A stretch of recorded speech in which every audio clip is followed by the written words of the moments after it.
Hey all, I had this feeling yesterday when I drove by this park, what I drive by all the time because it's on the way to my studio.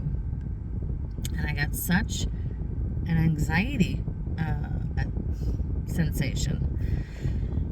But at the time I couldn't stop. So I came back today wondering if it was still going to be there. And it actually came up like 2 or 3 blocks before I even got to the park. So I have situated myself here next to the park,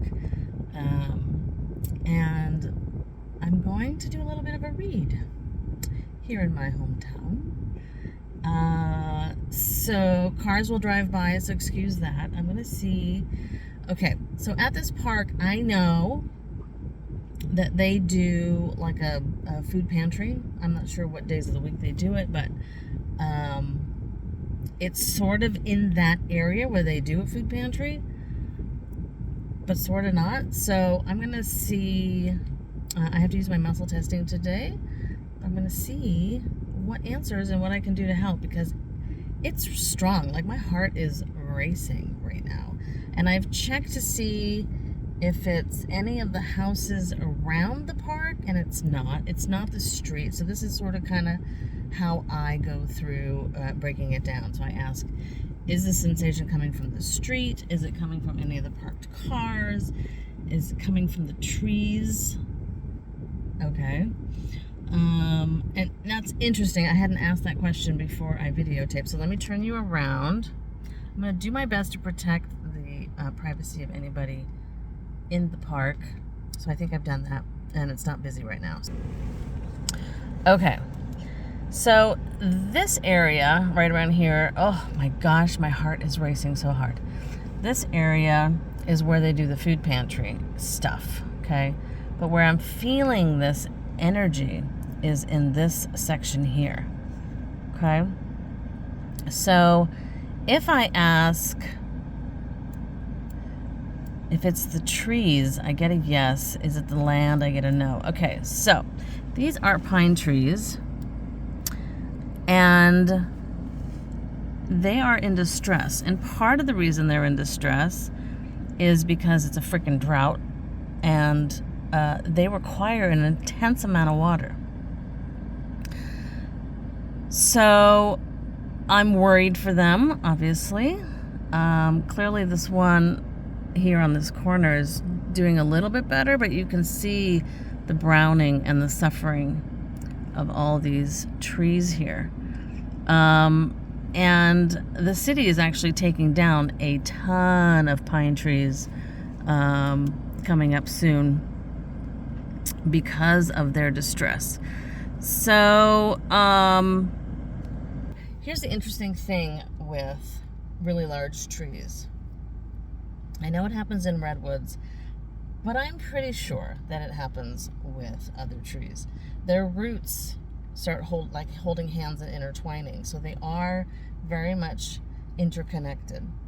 And if one is in huge distress, the other ones then also can take that on. Obviously, the trees behind it, which is like a sycamore and something else, they're not doing so bad. They've already planted some new trees along the wall.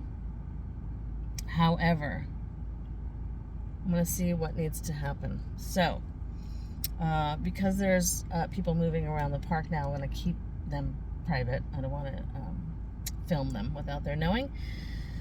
So, okay. Do you have enough water? No. So there's this feeling like they're going to collapse. And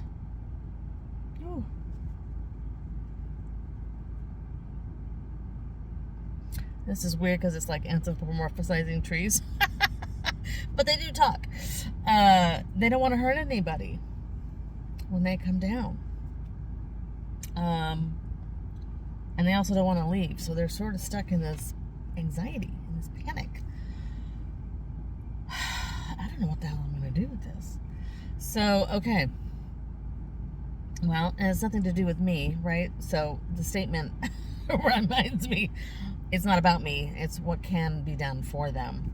And if I'm a bridge and the vehicle, cool. I'm happy to help. So I'm just going to ask for... may have to come with buckets of water. I think we may have to do that. We may have to come with buckets of water and just ninja the shit out of these trees for a little bit without getting caught or getting in trouble.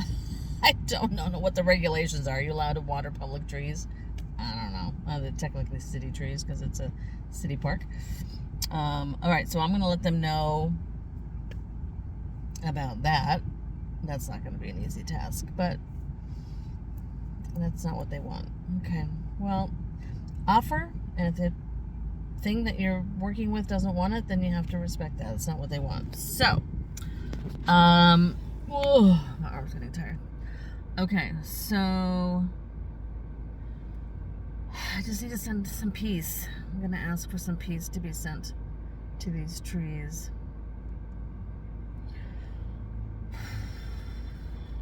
And ask for divine guidance as to if they feel like they're going to come down or branches are going to break. It really, like, what flashes in my brain is The Giving Tree, the book, The Giving Tree. I used to read it to my kids. And that sort of energetic connection to us as humans. And they don't want to hurt any of the dogs. They don't want to hurt any of the kids walking around. They don't want to hurt anybody. So, just going to ask for guidance for these sweet trees to know when is a safe time. If they have to drop a branch, when's a safe time to do it? Usually really late at night, right when no one's around. There's one in particular I'm looking at that looks very much like it's gonna snap. Now, I have seen people working out under these trees. I have seen people doing Tai Chi and teaching, coaching people. So the other thing that we can do is to present that sort of alarm danger energy. Oh, my arm is killing me. Alarm danger energy around whatever branch is going to come down so that people sense that and can adjust accordingly so that they stay away from that area.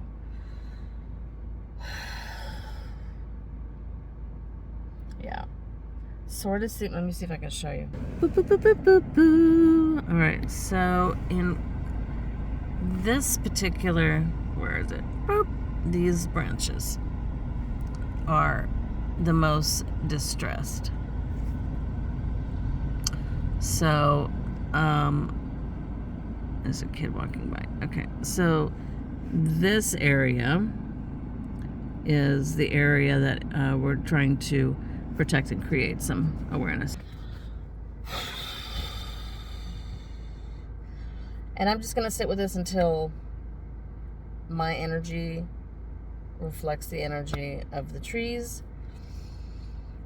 It's better, but it's not done. But, it's like sitting and watching someone paint a wall. So, I'll catch you later. And, yeah. So if you have an area you want me to check, let me know. And no, I don't have to be at the location. Stay energetically well, and I'll talk to you soon. Bye.